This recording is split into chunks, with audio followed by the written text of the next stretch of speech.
saya pernah mengalami dikatakan sok peduli lingkungan.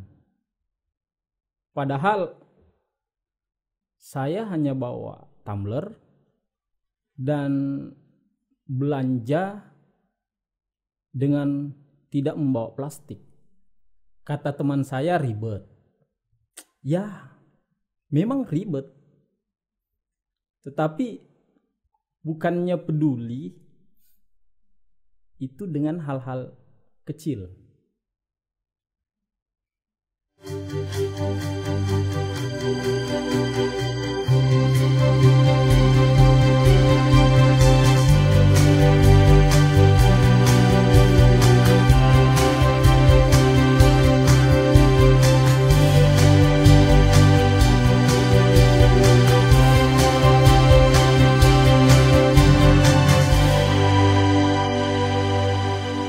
Ya, halo sahabat inspirasi. Selamat datang di podcast Inspirasi. Ya, kali ini kita akan membahas hal keseharian kita sebetulnya. Ya, Makassar atau Sulsel lah pada umumnya. Baru-baru hujan. Tetapi ingat tidak, sebelum hujan itu panas sekali. Bahkan sampai 37 derajat katanya. Masihkah kita tidak peduli? Sahabat inspirasi, hari ini saya bersama kawan saya dari Wahana Lingkungan Hidup Indonesia wilayah Sulsel, ada kawan Slamet Riyadi. Halo Mehmet. Halo.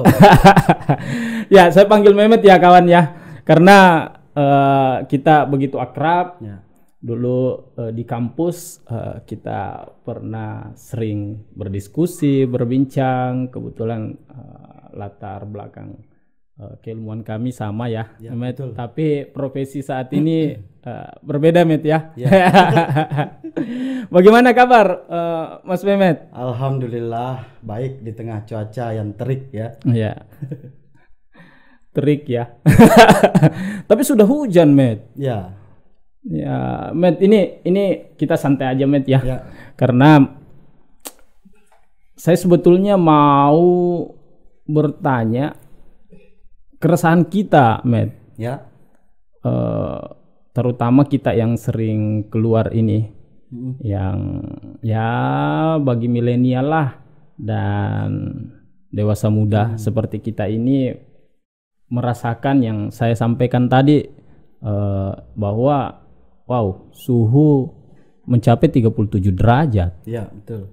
Ya, bagaimana sih kondisi iklim kita saat ini, Met? Ya. Nah, sebenarnya Kakak Ical, tahun lalu ya ada sebuah lembaga pemerintah yang kemudian merilis satu fakta di mana kondisi bumi hari ini suhunya itu mencapai 1,1 derajat Celcius. Nah, angka itu seharusnya diprediksi akan terjadi di tahun 2050. Tetapi ternyata lebih cepat dibanding dengan apa yang diperkirakan para ilmuwan. Itu artinya saat ini kondisi iklim kita secara umum di bumi itu mengalami degradasi yang sangat parah gitu ya. Nah, itu tadi kalau di tataran global. Mari kita coba periksa bagaimana kondisinya di Sulawesi Selatan. Nah, dalam data Badan Nasional Penanggulangan Bencana dari tahun 2013 sampai ke tahun 2023, artinya dalam 10 tahun terakhir, itu terjadi pelonjakan angka kejadian bencana di Sulawesi Selatan. Angkanya 4 kali lipat lebih besar. 2013 itu kita atau Sulawesi Selatan hanya mengalami angka kejadian bencana kurang lebih 50 angka kejadian bencana. Kemudian di tahun 2023 itu mengalami 236 angka kejadian bencana. Ada kurang lebih 4 kali lipat ya angka kejadian bencana yang kemudian dialami dalam 10 tahun terakhir. Itu salah satu penanda bahwa sebenarnya saat ini kita harus concern terhadap isu iklim. Iklim ya. Ya, begitu Kakak Ica. Kakak Mehmet ini menyampaikan bahwa 2050. Iya, betul. Berarti kalau 2050 Ya. bisa dikatakan bahwa yang akan mendapatkan itu milenial dan Gen Z saat ini. Iya, betul sekali. Tapi apakah milenial dan Gen Z ini menyadari akan hal itu, Kakak Mehmet? Nah, kalau dilihat fenomenanya ya, memang sebenarnya iklim ini atau isu perubahan iklim ini masih dipahami sepotong-sepotong atau setengah-setengah, khususnya bagi generasi milenial. Karena pada dasarnya ada satu hal yang belum terlalu dipahami, bahwa penyebab atau akar persoalannya adalah soal degradasi atau alih fungsi lahan hutan menjadi lahan fungsi lain non hutan yang kemudian memperparah iklim gitu. Jadi jika merujuk dari bencana, merujuk dari kondisi iklim, seberapa penting sih peran pemuda untuk tidak membuat bumi murka begitu ya? Tidak membuat bumi murka ya. Kita dramatis sedikit ya Kamet, karena tanpa hal-hal yang drama saat ini kan susah tren ya. Jadi gimana? Seberapa penting sih peran pemuda, Kakak Mehmet? Nah, saat ini kan persentase anak muda di Sulawesi Selatan ya, itu kurang lebih angkanya 32% dari total jumlah penduduk yang ada di Sulawesi Selatan. Artinya kurang 20% lagi kita atau golongan anak muda itu menjadi kelompok yang punya peran dan posisi yang strategis, Kak Ical. Jadi pertanyaannya kalau penting atau tidak, ya tentu saja sangat penting. Cuman memang ada banyak kendala dan hambatan saya kira agar partisipasi anak muda ini bisa lebih ditingkatkan lagi, terutama dalam hal pengambilan kebijakan. Gitu. Berarti pemuda harus dilibatkan ya? Iya, betul.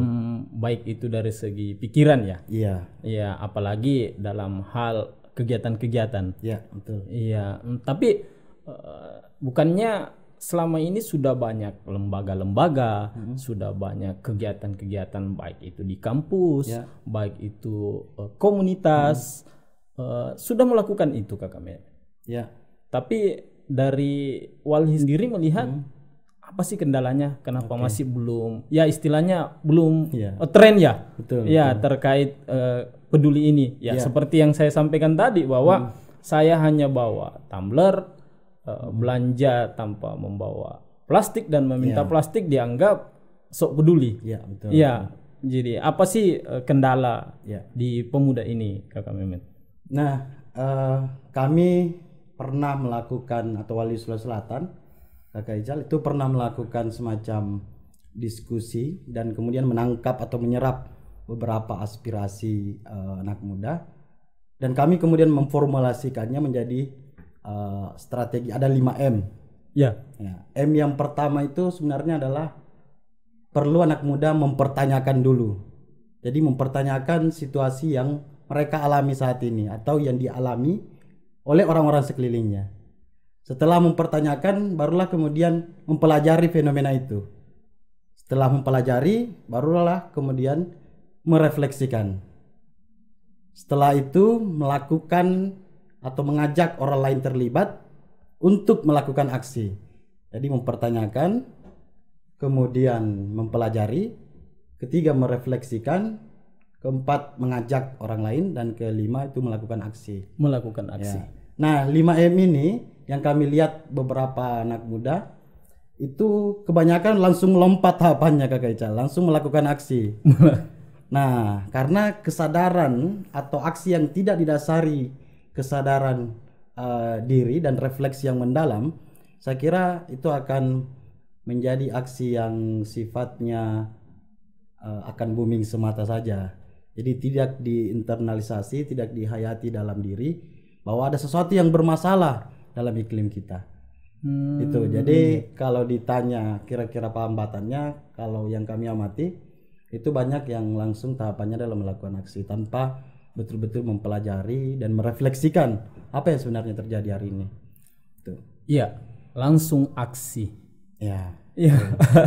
Ya, memang kalau dilihat sih ya karakter pemuda betul. Yang menggebu-gebu ya seperti itu memang sulit untuk dihindari ya saat betul. Ini. Mungkin karena suguhan berbagai visual maupun narasi yang membuat karakter seperti itu. Tapi Kakak Mehmet di Sulsel inisiatif seperti apa yang ya hal-hal yang kecil lah untuk bisa kita menunjukkan bahwa sudah ada proses 5M tadi yang bisa dilakukan seperti itu. Hal-hal kecil aja yang ya meskipun kita baru keluar rumah seperti apa, hal-hal kecil seperti apa sih Kak Mehmet yang baiknya dilakukan?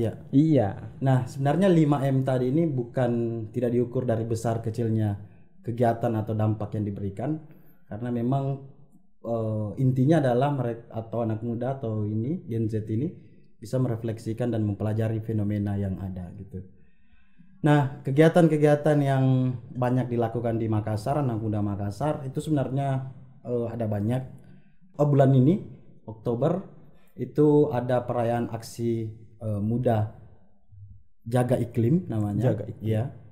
Itu kemarin diadakan di Kabupaten Maros di Leang-Leang. Situ berkolaborasi dengan banyak anak muda dan banyak membincangkan isu-isu seputar lingkungan hidup, dan paling menariknya adalah juga membicarakan soal politik gitu. Jadi memang anak muda ini tidak harus alergi begitu ya dengan politik, karena ujung dari semua apa yang kita rasakan itu adalah soal kebijakan. Jadi memang muaranya itu adalah soal kebijakan, dan kebijakan itu diatur oleh proses-proses politik. Ya berbicara tentang proses-proses politik ya memang sih segala aktivitas sulit dihindarkan ya dari proses politik. Ya tapi untuk bisa peduli setidaknya tidak ikut-ikutan ya. Iya betul. Tidak ikut-ikutan. Ya seperti ini kan yang banyak membuat kita lingkungan saya atau circle pergaulan saya itu ya pungut sampah atau apa semua akhirnya ikut di situ. Bosan akhirnya berhenti. Seperti itu. Ini yang banyak teman-teman inspirasi. Kemarin kita membuka pertanyaan di berbagai platform untuk peduli, inisiatif apa sih kalian lakukan? Ya banyak yang menyatakan bahwa ya cukup bawa tumbler. Ya bagaimana Kakak Mehmet? Cukup bawa tumbler. Hal ya kecil sekali. Ya, seperti apa melihat aksi-aksi seperti ini Kakak Mehmet? Nah, aksi seperti itu sebenarnya bagus ya. Tetapi sekali lagi kalau tidak didukung oleh yang namanya infrastruktur dalam hal ini, misalnya kalau air kita habis di lingkungan kampus, pertanyaannya di mana kita harus isi ulang? Kalau kalau kampus misalnya tidak menyediakan stasiun-stasiun untuk mengisi ulang air itu. Nah, kalau untuk di awal memang gerakan untuk memakai tumbler itu saya kira sangat baik ya. Tapi perlu juga dilihat infrastruktur pendukungnya. Seperti tadi stasiun pengisi ulang air itu harus ada di fasilitas-fasilitas publik. Skincare misalnya, ya kan? Untuk isi ulang seharusnya juga disediakan isi ulang skincare untuk bagi perempuan dan laki-laki tentu saja. Sabun dan segala macamnya sebaiknya itu ada infrastruktur untuk mendukung habit atau kebiasaan anak muda ini, karena kalau itu tidak diimbangi biasanya akan bertahan 1 sampai 2 minggu saja. Setelah itu sebuah tumbler tidak ada juga tempat isi. Gitu ya. Itu kira-kira poinnya. Tidak ada ditempati isi. Betul, stasiun isi ulangnya. Ya, tetapi dengan berpikir seperti itu tunggu saja bencana yang akan datang menghampiri kita ya. Seperti tadi disampaikan bahwa di Sulsel itu sudah 50-an ya, entah puluhan lah ya selama setahun seperti itu Kakak Mehmet. Kita melihat di daerah perkotaan, daerah-daerah di luar perkotaan, di benak kita, apalagi di pemuda itu kan bencana itu masih bencana alam seperti apa. Dampak dari perubahan iklim ini mungkin tidak begitu disadari Kakak Mehmet. Betul. Bencana seperti apa sih yang mesti disadari? Yang mesti disadari. Oh, ternyata ini dampak perubahan iklim. Makanya untuk menumbuhkannya aku harus peduli. Tapi bencana-bencana seperti apa sih Kak Mehmet? Sebenarnya kalau tadi disadari sebenarnya setelah kita bangun tidur dan sebelum kita tertidur lagi, sebenarnya dampak iklim itu sudah ada dirasakan. Misalnya ketika kita berkendara dan cuaca terik ya. Kalau saya perhatikan, kalau saya coba berkendara motor motor di cuaca yang terik dan panas begitu, serasa kayak kita mau ugal-ugalan berkendara begitu ya. Dampak dari ugal-ugalan itu tentu saja karena satu, kita mau buru-buru sampai ke rumah karena cuaca yang panas, dan yang kedua tentu saja itu bisa membahayakan orang lain, pengguna jalan lain gitu. Nah itu yang coba saya refleksikan, kira-kira apa yang menjadi dampak selain dampak yang besar ya, banjir, kekeringan dan longsor. Ternyata iklim itu kalau direfleksikan ya, dia mempengaruhi sampai ke aktivitas dan perilaku kita dalam sehari-hari, bahkan hal-hal yang kecil berkendara tadi gitu. Ugal-ugalan karena ada perasaan yang wah ini panas, ini harus kita sampai cepat-cepat gitu kira-kira. Sama dengan anak ngata-ngata ya. Anak ngata-ngata angka-angkaban itu ya. Itu hal-hal kecil ternyata itu yang mempengaruhi perubahan iklim ya. Terlalu banyak berkendara ke sana kemari seperti itu ya Kakak Mehmet. Tapi melihat perilaku, melihat kebiasaan dan melihat kultur pemuda saat ini. Dari Walhi Kakak Mehmet, apakah pemuda ini betul-betul bisa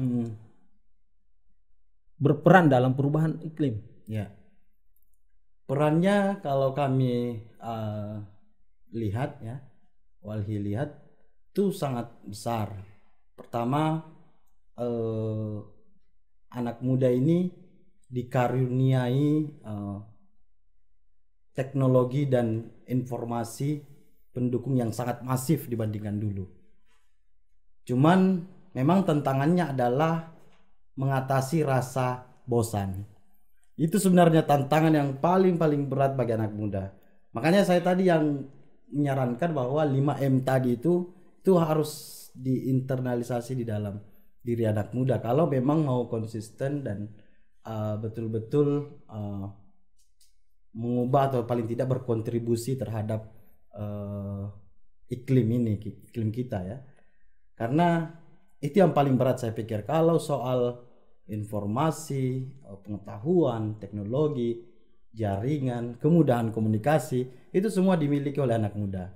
Tinggal memang tantangan paling beratnya adalah mengatasi kebosanan itu. Mengatasi kebosanannya.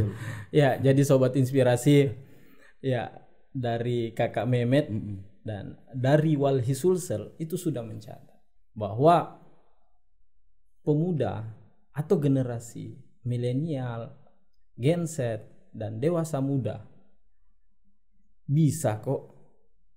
Anda bisa untuk mengubah dunia ini untuk tidak ditenggelamkan oleh bumi 2050 mendatang.